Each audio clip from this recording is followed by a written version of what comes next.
আসসালামু আলাইকুম, কেমন আছেন আপনারা সবাই? ঈদের দ্বিতীয় দিন। এই দেখুন আমরা এখন বাবার বাড়ি যাচ্ছি, আর আপনাদের ভাইয়াও আমাদের সাথে আছে। এখানে মানে ভিডিও করার জটিলতা ছিল কিছুটা, তাই তো ভালোভাবে করতে পারি নাই। আর এখানে আমার মেয়ে একটু করতেছে, আবার আমি একটু ধরতেছি, আর আপনার ভাইয়া তো আমার পাশ দিয়ে বক বক বক বক করেই যাচ্ছে, কি শুরু করছো। তো যাই হোক, এভাবে করতে করতেই চলে আসছি মানে আমাদের গন্তব্যস্থলে। তো এই বাজার পরে আপনাদের ভাই আবার গেছে হচ্ছে কিছু জিনিস আনতে।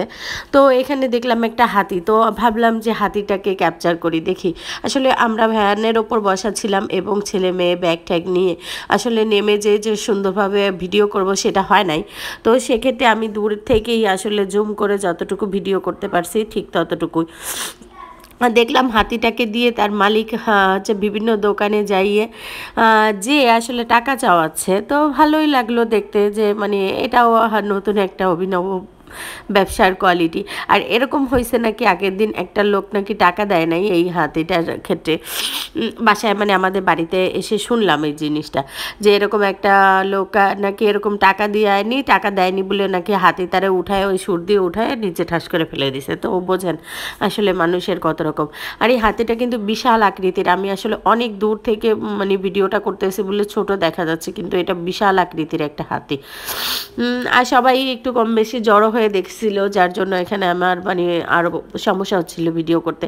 আর এই যে এই বেকারিটা কিছুদিন আগে পুড়ে গেছিল, আর সেই বেকারিতেও এখন গেছে। এই বেকারিটা আসলে অনেক মানে উন্নত অবস্থায় ছিল, কিন্তু আসলে পুড়ে যেয়ে দেখেন কি হয়ে গেছে। মুহূর্তের মধ্যে এই বেকারিটার অনেক টাকা লস হয়েছিল। তো যাই হোক, আল্লাহ সবাইরেই সুযোগ দিক, সবাইরেই নাজাত দিক, সবাইরেই তাদের মানে ভালো কিছু করুক। আর এই হাতিটাও বা কী করবে, হাতিটার মালিকও বা কী করবে, তাদের এইটাই রুজি রুটি, তাইতে তারা এটা করতেছে। আর ওই যে আপনাদের ভাইয়া চলে আসছে অলরেডি। তো এখানে আসলে আর কি বলবো, হাতিটাকে দেখতে খুব ভালো লাগতেছিল, তাই চলে যাচ্ছি বাবার বাড়িতে। এই দেখুন চলে আসছি। এখানে অনেক পদের আয়োজন, আসলে আমি সব কিছু ভিডিও করতে পারি নাই, সব কিছু করা উচিত মানে করা হয়ে ওঠেনি। আর এখানে দেখুন হিউজ পরিমাণে আম, আর এখানে যে আম দেখতেছেন এই আমটা আসলে দুই ভাগে ডিভাইডেড করা, মানে এটা কিন্তু অর্ধেক আম, এর আরও অর্ধেক আম আমার ভাইয়ের বাড়িতে মানে গেছে, মানে আমার ভাইয়ের জন্য, ভাইয়ের মতো ভাইয়ের শ্বশুরবাড়িতে যাবে, প্লাস হচ্ছে ভাইও কিছু চুয়াডাঙ্গায় নিয়ে যাবে, এর জন্য ওর। আর এটা হচ্ছে আমাদের নিজেদের, মানে আমরা এখানে এসে আমরা খাবো, সেই জন্য আমাদের বাসার আম। আর আমার আব্বু এত পরিমাণে আম মানে ট্রে ভরে ভরেই আম সবসময় কেনে, এবং আমরা এভাবেই খেয়ে অভ্যস্ত। আর গাছ পাকা গাছই কেনে, আর আমাদের হচ্ছে বাগান কেনে, বেশিরভাগ সময় আমার আব্বু করে কি বাগান কেনে। আর এই দেখেন আমার ছোট কুইন, আমার মেয়ে আমার ছেলেকে কুইন সাজিয়ে দিয়েছে। আর তার মামা এসেই আমার ভাই দেখে যে আমার ছেলের গলায় ঘামাসি উঠছে আইসে, তাইতে সেই তারে পাউডার টাউডার মাখা একাকার করছে, আর আমার মেয়ে তারে কুইন সাজিয়ে দিয়েছে। আর সে কি সুন্দর হাতের স্টাইল করে কুইনের মতো দাঁড়িয়ে আছে। আসলে আমার বাচ্চা দুইটা সবই বোঝে, পাকনা রান্নি। আর এখানে দেখেন আমার আম্মু চিকেন বিরিয়ানি রান্না করবে, তার জন্য হচ্ছে সে মাংসটা রান্না করে রেখে দিছে। আর আসলে আমি আসলে কিছুই ভিডিও করতে পারি না, কারণ আমরা আস্তে আস্তে আমাদের প্রায় 1টা বেজে গিয়েছিল। আর এখানে হচ্ছে কি আমি এসে আমার আম্মু আমাকে বলতেছিল চালটা একটু ভেজে দে, তো আমি চালটা ভেজে দিচ্ছিলাম, এখানে তেল দিয়েছি, আর হচ্ছে আদা দিয়ে সুন্দর করে হচ্ছে আদা তালের চালের সাথে সুন্দর করে ভেজে দিছে। আমার আম্মুর হাতে মানে একটা নত নাড়াইলে তার হাতে ব্যথা হয়, যার জন্য হচ্ছে কি আমাকে এটা নাড়াই দিতে বলছিল, যার জন্য আমি এটা চালটা ভেজে দিয়েছি। তো আসলে এরকমই বাবার বাড়িতে যখনই আসি তখনই অনেক মজা হাসি আনন্দেই চলে যায়। কাজ তো কিছুই করি না, তো এই এতটুকু কাজ এইটুকু তো করতে পারবো। আর এখানে শুধু আমরা না, আমার ভাই আছে, ভাই বউ আছে, মানে সবাই মিলে অনেক মজা করতে আসছি। আর এখানে অনেক কিছু ভিডিও করা হয়নি, আসলে সবাই সবাইকে সময় দিতে দিতে ওইভাবে ভিডিও করা হয় না। আর আমরা এইভাবে মানে অভ্যস্তও না যে আমরা এই ভিডিওগুলো দিব বা ই করবো, এত কিছু করতে হবে বা এইভাবে আসলে হয় না, ওইভাবে আসলে পারি না। ওই বাসায় টুকটাক যেগুলো করি, যেই অনুযায়ী করি সেই অনুযায়ী করি। তো এভাবেই আসলে কি বলবো, এখানে চালটা আমি দিয়ে দিয়েছি। এখানে চালের মধ্যে আমি হচ্ছে যেহেতু এখানে মনে হয় 2 কেজি প্লাস চাল ছিল, আমি ঠিক শিওর জানি না। তো এখানে আসলে আমি গরম মশলা দিয়েছি, এলাচ, দারচিনি, লবঙ্গ সব কিছু দিয়ে দিয়েছি। এখানে 8টা পরিমাণে দেওয়া হয়েছে। আর হচ্ছে দারচিনিটা হচ্ছে জাস্ট বড় বড় কয়েক টুকটাকে ভেঙে ভেঙে করা হয়েছে। তারপরে এখানে হচ্ছে লবণও দেওয়া হয়েছে, লবণ 1 মুঠ পরিমাণ লবণ দেওয়া হয়েছে। আর তারপর হচ্ছে আমি এখানে চিনিও দিব, আমরা চাল ভাজার মধ্যে চিনি দেই, গুঁড়ো দুধ দেই, তারপর হচ্ছে নাচা করি, আর হচ্ছে ঘি দিয়ে দিই, 1 নম্বর পিওর যে ঘিটা আমরা আসলে সেই ঘিটাই ইউজ করি। আমার আব্বু অর্ডার দিয়ে ঘি বানায়, সবসময় আমরা সেই ঘিটাই খাই, বাজারে কেনা ঘি আমরা কখনোই খাই না, কারণ আমার আব্বু সবসময় ভালো জিনিসটাই আমাদের খাওয়াইছে, আমরাও এখনও চেষ্টা করি যাতে ভালো জিনিসটাই মানে খাওয়ার। তো এভাবে আসলে বড় হয়েছি, তো বাবার বাড়িতে আসলে মেয়েরা যেভাবে বড় হয় তারা দেখবেন শ্বশুর বাড়িতে গেলেও তারা সেটাই ফলো করে, এটাই স্বাভাবিক, কারণ কি যারা যেভাবে লালিত পালিত সেইভাবেই তো তারা সংসারটাকে সেভাবে গোছানোর চেষ্টা করবে, আমিও সেটা করি। আর এই বেশিরভাগ ক্ষেত্রে আমার আব্বু হয় কি ভালো জিনিস যেটাই পায় বা কিনে আমাদেরকেও দিয়ে দেয়। আর এখানে যে আমার আম্মু হচ্ছে গুঁড়া দুধ কীভাবে আসলে গুলাই দিবে আসলে সেটাই দেখাচ্ছিলাম আপনাদেরকে। তো এখানে গুঁড়া দুধের মধ্যে গরম পানি দিয়ে সুন্দরভাবে দুধটা গোলায় নিচ্ছে। আর আমি আসলে করি কি, আমি অতটা গোলাই না, আমি ওই গুঁড়া দুধ এমনি ওই চাল ভাজার মধ্যে দিয়ে তারপর হচ্ছে সুন্দর করে চালটা ভেজে নিই। আর এখানে আমার ভাই আবার আমার আম্মুকে পানি দিতে সাহায্য করতেছে। এখানে আম্মু আবার প্রেশার কুকারে এই চালের দ্বিগুণ পরিমাণ পানি গরম করতে দিয়েছিল, পানি উতলানো পর্যন্ত। আর এখানে যে দেখেন মাংসগুলো উঠায় নিচ্ছে, আর এর ভিতরে যে ঝোলটা ছিল তার ভেতরে কিছু পানিও অ্যাড করলো, আর কিছু পানি হচ্ছে চালের ভেতর দিল, কারণ কি ওইটা আমার আম্মু ওই ঝোলটা আর ইটা সহ, ঝোলটা যেহেতু ঘন, গ্রেভিটা আসলে ঘন ছিল, যার জন্য হচ্ছে কি এই ঝোলটা ওর ভিতরে দিবে, সেহেতু একটু পানি দিয়ে দিতে সুবিধা হবে তার জন্য। আর এখানে আমি আপনাদেরকে দেখাচ্ছি যে আমার আম্মু ঝোল সহ সেই পানিটা পুরোটাই দিয়ে দিয়েছে, দিয়ে এবার হচ্ছে এটাকে সুন্দর করে ঢাকনা দিয়ে ঢেকে দিবে। তো এইভাবেই আসলে আমার আম্মু করে, আর এই বিরিয়ানিটা অনেক মজা হয়। আর এখানে হচ্ছে এই দেখেন পেঁয়াজ বেরেস্তা ভেজে রাখছে, তার ভেতরে হচ্ছে বিরিয়ানির মশলা দিয়ে দিচ্ছে। এখানে বিরিয়ানি মশলাটা 2 প্রকারে দিছে, একটা হচ্ছে আমাদের হোমমেড ঘরে যে বিরিয়ানি মশলা আমরা বানাই সেই মশলাটা আমার আম্মু বানায়, আম্মুর কাছ থেকে শিখছি, আমিও আমার বাসাতে বানাই। আর হচ্ছে আমার ভাই আবার রাঁধুনির যেই বিরিয়ানি মশলাটা আছে ও সেটা নিয়ে আসছিলো, সেটাও দেওয়া হয়েছে, দিয়ে সুন্দর করে বেরেস্তার সাথে মাখাইছে। মাখানো এখানে যখন পানিটা উতলাই নিচ্ছে হালকা মানে চালের সাথে, তখন এখানে করছে। আর এখানে আমার ভাইও ভিডিও করতেছিল, তো এরকমই।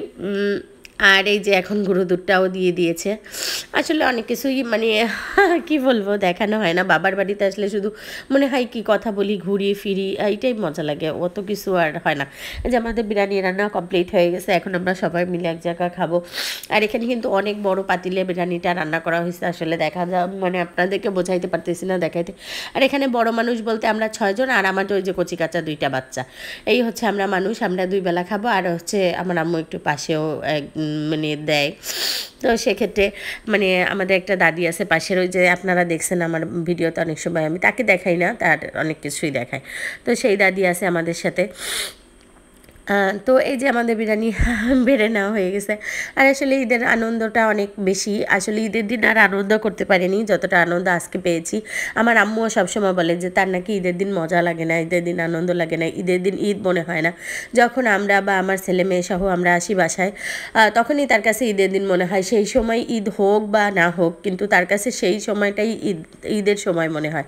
আসলে মা বাবা এরকমই, আর আমার কাছেও সেটাই মনে হয় যে আমার আসলে এখানে অতটা মনে হয় না যে না আমার যতটা এখানে এসে মনে হয়, কারণ ওখানে তো আসলে রান্না করতে করতে দিন চলে যায়, সময়ই চলে যায়। ঈদ কি আর এমনি নর্মাল দিন কি, কোনো কিছুই বোঝার কোনো উপায় নাই, ওই একই কোনো সাধারণ, বরঞ্চ অন্য অন্য সাধারণ দিনের থেকে ওই দিন আরও কাজ বেশি থাকে।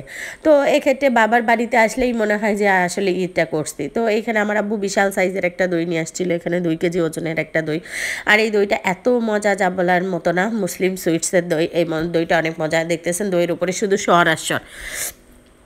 তো আসলে এই দইটা আপনারা অনেকেই হয়তো খেয়ে থাকবেন। আর এই দেখেন আমার ছেলে মেয়ে দুইজনের 2টা ফোন নিয়ে গেছে।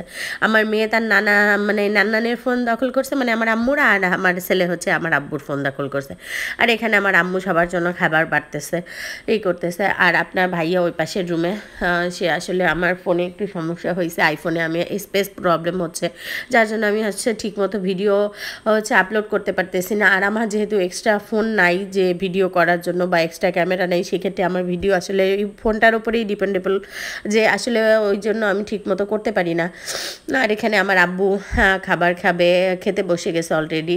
আর আমার আব্বু অতটা বিরিয়ানি খেতে চায় না, তারপরেও সে খাচ্ছে, কারণ বিরিয়ানিটা অনেক মজা হয়েছে। আর এখানে আমরা সবাই, এখানে অনেক মানুষ। আর এখানে হচ্ছে কি আমার আম্মু গোশত রান্না করছিল সকালে, সেই গোশতটা তার জামাইকে বেড়ে দিছে। কারণ কি বিরিয়ানিটা হচ্ছে আমার ভাই খেতে চেয়েছিল, কারণ আমার ভাই আসলে চলে যাবে কালকেই, এই জন্য ও বিরিয়ানিটা রান্না করতে, ও বিরিয়ানি অনেক পছন্দ করে, যার জন্য হচ্ছে বিরিয়ানিটা রান্না করতে বলছিল। আর আমার আম্মুর হাতের বিরিয়ানি অনেক মজা লাগে, সেটা চিকেন বিরিয়ানি হোক, বিগ বিরিয়ানি হোক, কি হচ্ছে মাটন বিরিয়ানি হোক, যেটাই হোক না কেন। তো আসলে আমরা এই কয়দিন গরুর গোশ অনেক বেশি খাইছে, তার জন্য হচ্ছে কি চিকেন বিরিয়ানিটাই এখন রান্না করছে, আর এখানে গোশ তো আছেই। তো আমরা এই যে আপনার ভাইয়ার জন্য হচ্ছে বিরিয়ানির রাইসটা আর বিরিয়ানি বাড়া হয়েছে, আর হচ্ছে এখানে হচ্ছে করা হয়েছে, গরুর গোশ হচ্ছে ভুনা করা হয়েছে, সেই ভুনা গোশ দিয়ে সে এখানে খাচ্ছে। আর এটা আপনার ভাইয়ার প্লেট, আর কি বলবো। আর মজা আসলে অনেক মজা হয়েছে, যে কোনো খাবারই বাবার বাড়িতে আসলে আমার কাছে দ্বিগুণ কেন চৌগুণ 100 গুণ বেশি মজা লাগে। এটাই স্বাভাবিক, কারণ আমার মায়ের হাতের রান্নার থেকে পৃথিবীর কোনো রান্না আমার কাছে ভালো লাগে না। যতটা বলেন বড় বড় 5 স্টারের রান্নাও আমার কাছে অতটা ভালো লাগে না যতটা আমার মায়ের হাতের রান্না। আর আপনাদেরকে যদি খাওয়াইতে পারতাম তাহলে আপনারাও অনেকে আমার সাথে অ্যাগ্রি করতেন। আর অবশ্যই সবার মায়ের রান্নাই সবার কাছে সুন্দর, এইখানে বলার কিছুই নাই। সে মা রাঁধতে পারুক আর না পারুক, সব সন্তানের কাছেই তার মার রান্নাটাই বেশি। আর এখানে আমার ছেলে দেখেন কীভাবে রান খাচ্ছে, সে আসলে এক পিস মানে ভাতও খায় নাই, সে আসলে গোশই খাইছে।